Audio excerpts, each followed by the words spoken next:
You got an iPhone, an iPod Touch, or an iPad, and you're experiencing software problems or bugs, or your device is bricked. You might have just no other option but to restore your device. Today I'm going to show you how to do that.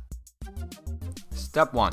Make sure your device is turned off, then hold down the home button and connect your charging cable for your device to your computer as well as to your device. And keep holding down the home button until you see an image similar to this on your device.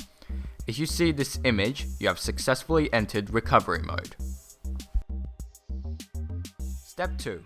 On iTunes, you should either see this message, which gives you the choice to update or restore, or this message, which simply gives you no choice but to restore your device.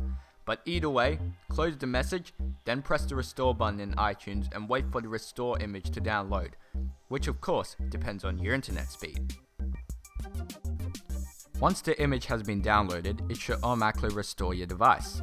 This restore process should take about 5 to 10 minutes, and on your device, you should see an Apple logo with a progress bar underneath. So this is how you can restore a bricked iOS device.